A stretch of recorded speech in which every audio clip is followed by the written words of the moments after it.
Olugambo lwa full figure kw'ossa ne Pastor Rosias Bugingo senga asidi yandibanga leero ekigambo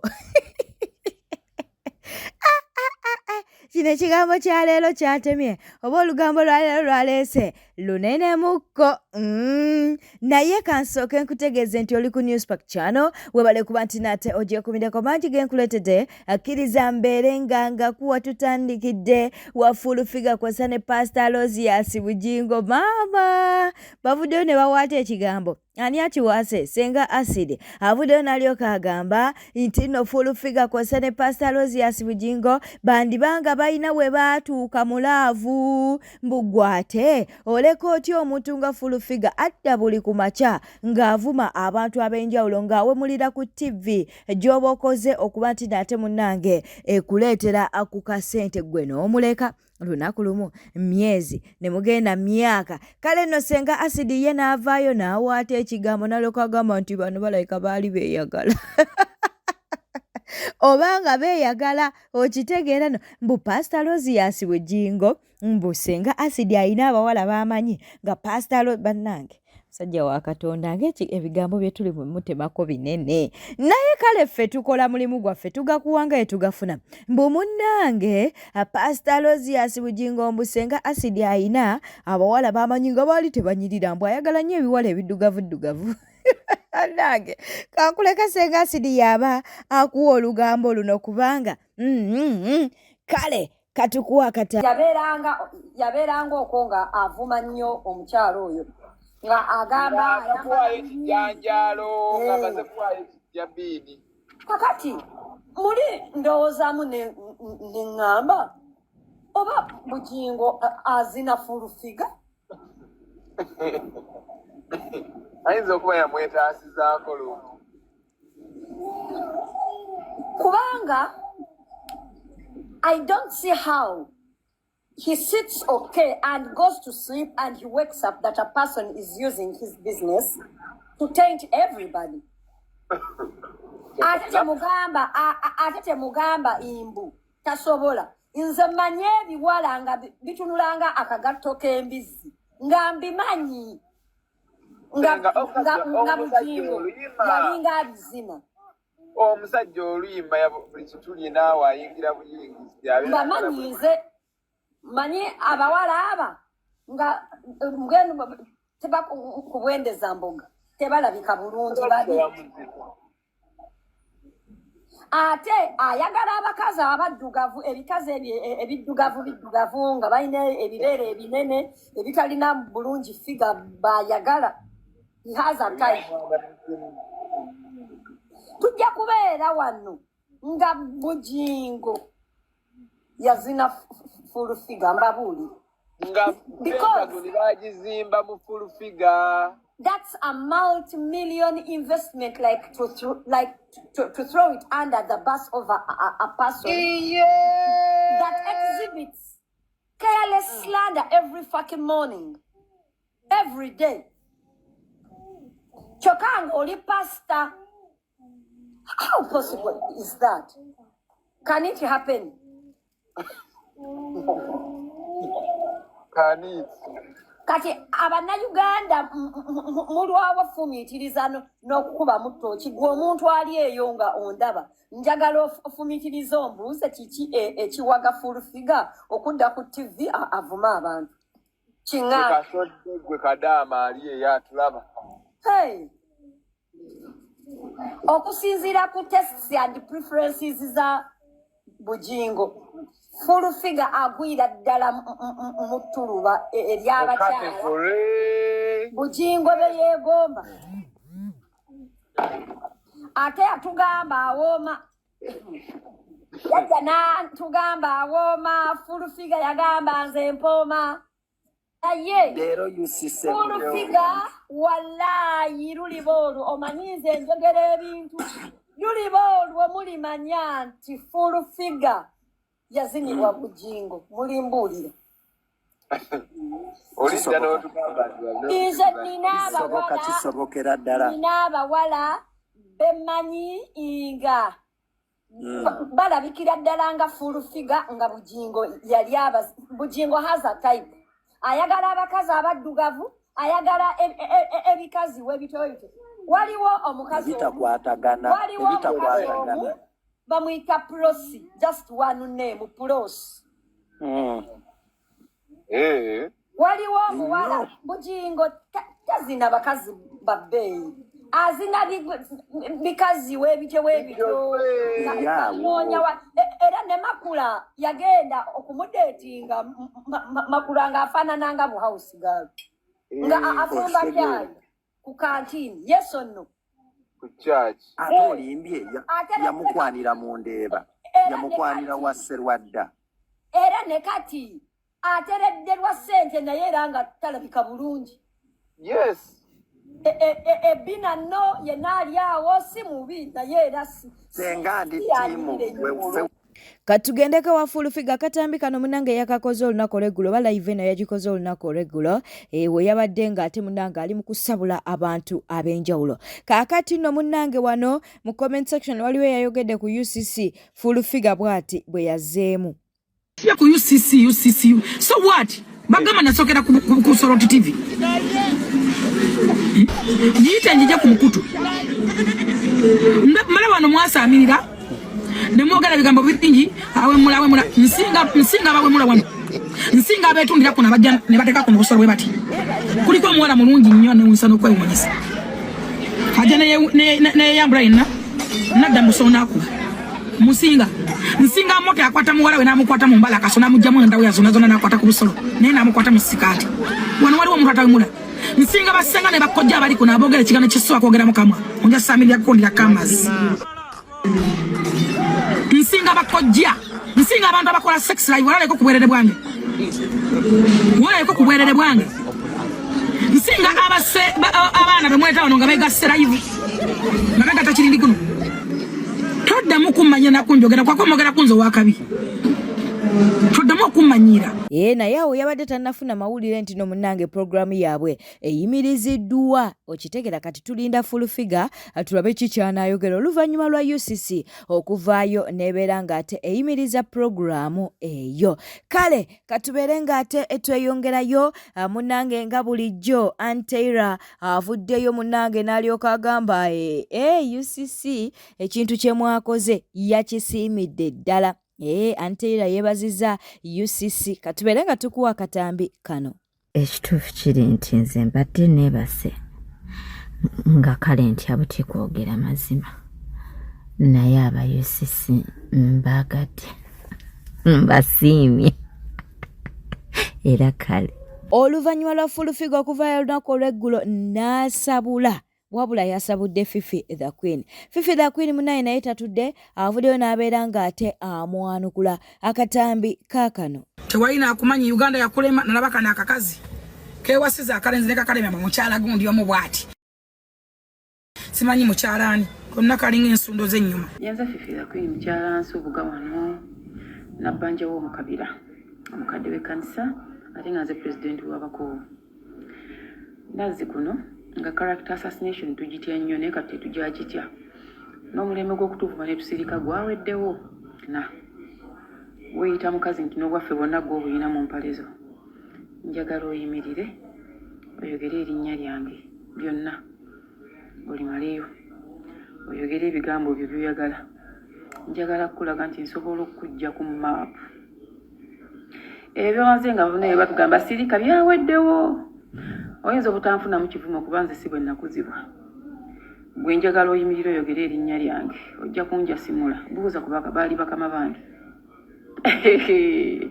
gwe nze njagala oyimirire olyogere tutandikire awo bagenda ne bazimba akayumba ebusaba ne kabalemerera ali amanyi nti amaze kayumba kalinga akayumba k'obumimu ensi yamulemba kali eyo mu Exile n'omusajja nako kamutwala ali mu Exile bali eyo n'okwera batebeeraba ate bayinsobola bakkiza nti bafumbo omwami asule bamwasa nako kasule yokawumpuguma naawe ovaayo negotiating oyogera ku biri mu Uganda oyogera nga Bukeda TV yakulemera ki ibyo badde ngoyi noyisa mungero ndikakazi katono nnyo mu size ndikavunga bw'oyogera ndikanakunga bw'oyogera right naye njagala okujjukiza nti ku mmotoka z'omwavu buli wagendanga mu house project kuba kubisizanga ebifaananyi BMW zonna zewayimirirangako zonna 7 series wayimirirangako eriko Museveni ekifaananyi number plate ne muhoozi zonna enna emmotoka ezo wayimirirangako zaalinga zaffe abaavu tezaali zizo. Akayumba k'ogamba nyumba ya mwavu mwavu yagizimba tebamubanja zisesomera ku bitali byange ate njagala okukakasa ku byenkoze ne bye nnina tosobola bituuka wadde kwota ne bw'osabiririza okumala omwaka tosobola. Kakati ate ogambye ndi mwavu ate omwavu ajjawa ssente zeewasa ye lwaki gwe buno bw'ozaalamu obutoto obukwata n'obuwasa mufo kyobbusi lwaki towasaako kamu mukyala njagala omentioninga erinnya nti Fifi the Queen Nabitengero Fiona.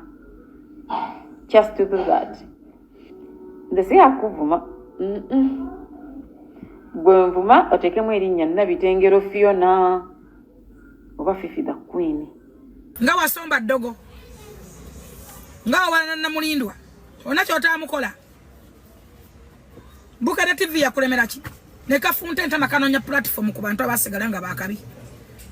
Nze ndi wakabi era ndi relevant singa njogerako. Singa tonjogerako singa si wakabi singa tonjogerako. Ne gwane ampa advising na Uganda ya kulema.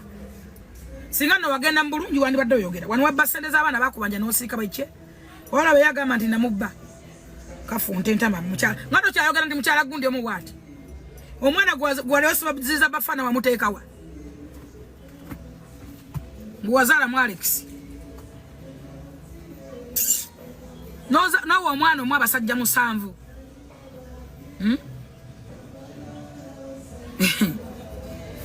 Omwana gwasibanga ziza bafana aliwa. Hana ziza bafana wale omwatungako nga si yakwebakako. Manejero jali yakulema kwogera. Omwana omugabira abasajja 8 nga nawa Alex. Nawo oyogera. Ate wagobya gundi ebyo byonna oli mukwekwata ku bisubi. Ate yazimba bingi byenzimbi bitanaggwa by the way. Bingi byenzimbi ate nga sirimba omu. Kuno bangi abazimbanga we bawumuza bwe baddamu. Kibayita okuzimba. Kati gwe simanyi kyolowooza. Era okujjukiza. Emmotoka zonna ziwekubiranga ebifaananyi mu House Project. Motoka za nyumba eyo gy'oyita enjavu. The BMWs, the 7 series, the Benz. Buuza kubamanyi emmotoka batavuga abavuga emmotoka as in brands bakubuulire price yazo. Ate nga zivaayo kibatu kino okitegedde. Kati ebyo byonna tubizza ebbali ebyobwavu ebya ssente kubanga ezange tezikugasa n'ezo tezingasa. Mentioning erinnya njagala okola video bakuwa n'obukazi nti n'obwange gw'obulina mentioning erinnya Nabitengero Fiona. Kozesa naye n'egganda Nabitengero Fiona. Bw'obanga Fifi the Queen olitidde. Ndi kakazi katono nnyo. Sirina na kyendi. Lwaki nkutiisa okumentioninga? Mention my name. Nga bw'ozza omentioninga ag'abalala bulungi. Mention me. Oyogera gwe nga n'engoye zewajja bamalusi zakulema okuzaayo. Wewasiza obubagabaga ssente ne zikuggwako zonna. N'ekyokuba ne kikulemerera e Kampala. Ati bwe tubogerako abantu balowooza abantu beerabira ekintu kimu nti tubadde mu katogo ke kamuwe kati ketwetooleramu. Kati bwe tubogerako kubanga TikTok yakajja bo balowooza nti tetubamanyi. Tibe twogera kuba bwe mwagamba bwe mwogerako mumanyi mukwano mumanyi. Nenanyini mwana mumanyi. Ne be yabba mbimanyi byapa be yabba mbimanyi. Byamulakira n'omulakira n'omwana gwe yali amugabidde mumanyi. Kati lwaki abalaba muwandiikaawo mwogeddeko? Ababimanyi babeera babimanyi. Tolowooza ndi njogera ku muntu nga simumanyi. Ngenda okwogera ku muntu nga mumanyi. Ate abantu abali mu Uganda nga muli mu buwambe mubuli mu bimba bwa refugees temulina mola authority eyogera ku biri mu Uganda. Lwaki mwe mubyogerako ennyo? Mukome wana Uganda wamwagalawo nnyo. Wano omuntu abantu abali ebweru wa Uganda basooka tufuna amawulire ga wano kitegeeza nti obwongo bwonna mwagala n'obwongo bwasigala wano. Mukwano nze okuva ku maidi eka natambula naye ekiba kiyita relocating. Okuva ku maidi ate bonna mu business class ekiba kiyita relocating baby girl. But that aside, Show me the name. Irinya lyogere. Bigambo mbyogedde mu Luganda soogedde mu Luzungu titutegedde. Lyogere ozeeko ebigambo byolabe. Calvin Kayanja naye wuuna avuddeyo n'abaako byayogera ku nsonga za full figure ne Ssenkubuga okuba nti no pulogulaamu yaabwe munnange yayimiriziddwa. Ani ayagala okufuula full figure idol ayagala okutuleetera obuzibu. Okujjako nga munoonya kalimu omanye abantu ba wano munooma nnyo buli akola omulimu gwo obulungi. Munooma naye full figure olwaleero bw'omugoba mu mainstream regulated by UCC n'omuwa obudde bungi okudda ku mikutu migatta bantu gye mutayinaako buyinza tolaba nti eggwanga oba olireetedde obuzibu. Muyinza okumpaayo video waddeemu oba audio nga full figure ayina gwawemulira ku TV. Tuyina kwebaza Pastor Bugingo atuyambye ku full figure akadde kano kabadde mu mainstream abavumiddwa batono.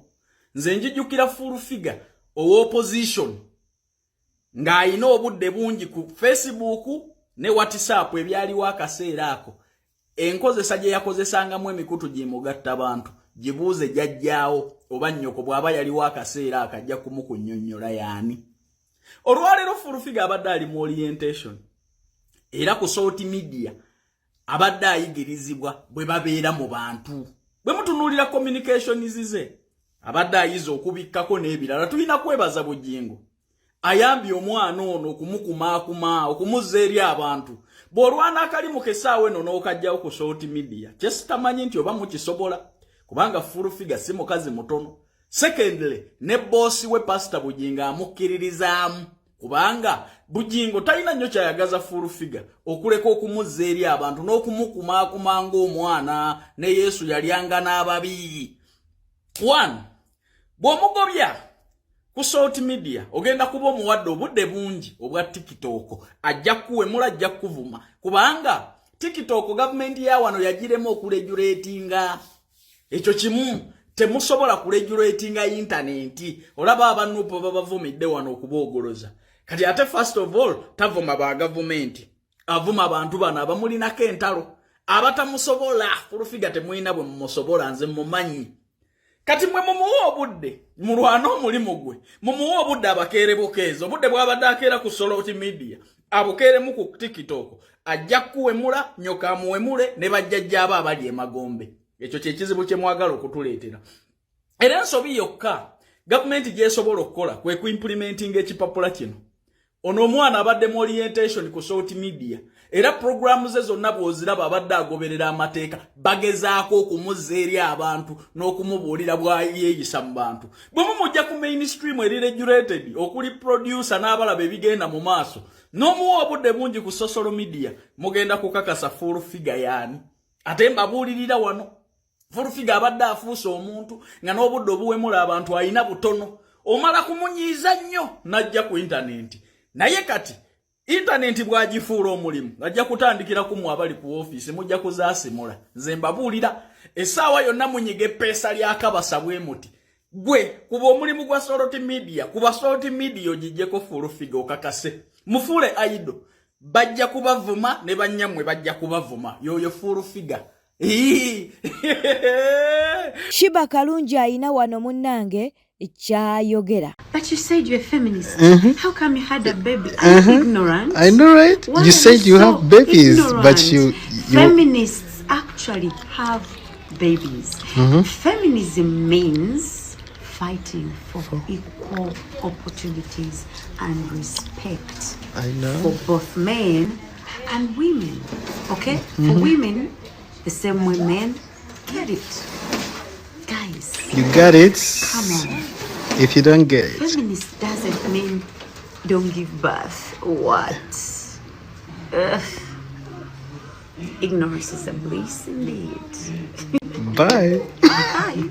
Munnange olunaku olw'eggulo Wyke Benda yakoze emikolo egy'okwanjula kaakati Pengepenge avuddeyo n'abeera ng'ate akutemeratemeramu ebyo oba ku ebyo ebyabadde ku mukolo. Wyke Benda embaga gy'okoze ebadde y'amaanyi nnyo era ngisiimye nnyo. Bebino ebibadde mu mbaga yo. Bajeti y'embaga. Bajeti ey'embaga emazeewo obukadde 3.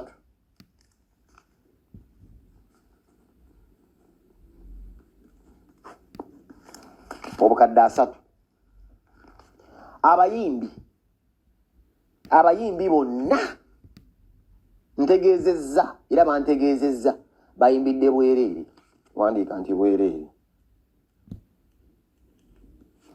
free of charge kibayita nno omukwano mu ndongo kibayita omukwano muki kibayita omukwano mu ndongo bakita true love mu ndongo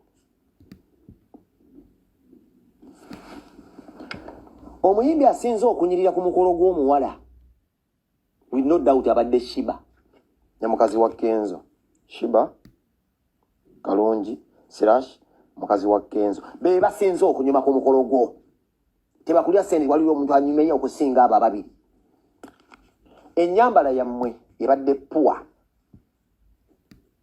mwenga abasajja ennyambala y'abasajja gye mwambala ey'ekinyankole gye mulowooza nti kati yeriko ebadde puwa entebe z'oleese oziguze wa Sozo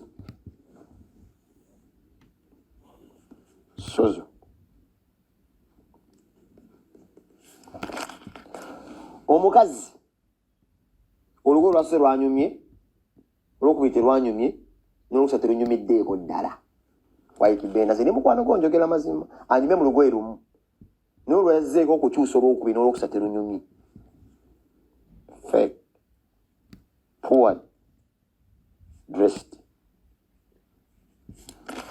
omuti gw'obadde okutte akago k'obadde okutte kabadde fake kabadde kavule si gwe muti abanyankole ge bakwata waiko oyinza okukwata oli munanyankole nga nekyekimanyi erinnya lye weetuuma lyetuumi okutta akavule sina kindi kali kabadde kasambya si gwe muggo bagashumba ge bakwata abanyankole mbamanyi akaggo omuvule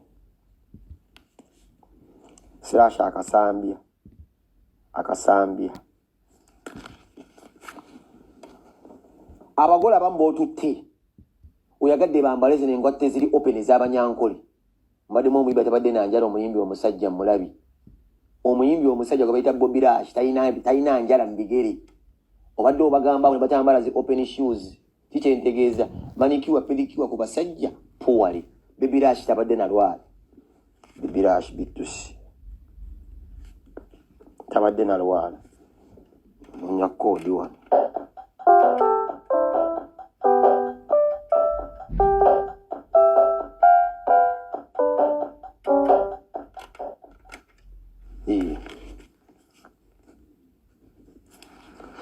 Lilia Jasmine yayimbye bulungi tik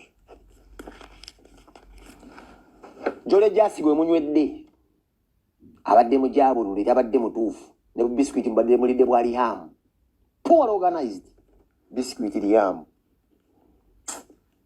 kolokolo mwikozi w'obukulu temuyina ssente omugolo omukazi skin complexion 100% black beauty mulabi abadde anyirira has been a good wedding abadde anyirira mukazi wote yakwata mu bizigo mulabi ali ku nakyo 100% black complexion black skin nonti mama nanyunja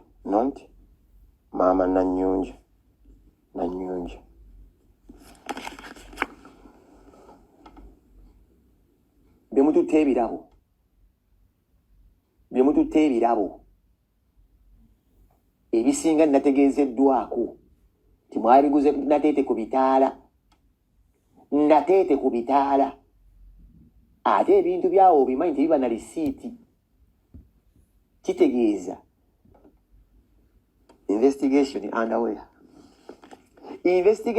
underway lwaki otwala ebintu byoguze ku nateete ku kitaala waikibenda otwalidde omukoye entebe mwaziguze ku sumusozo ebisigadde byonna obiguze nateete ku bitaala wabeera zitivi ezalina lisiiti nateete bwete etambudde obadde mulabi mulungi olekwekumira ku Newspark channel kankusaba obeere ng'osubscribinga olikinga n'okuleka obubaka bwawo mu comment section beera bulungi weeraba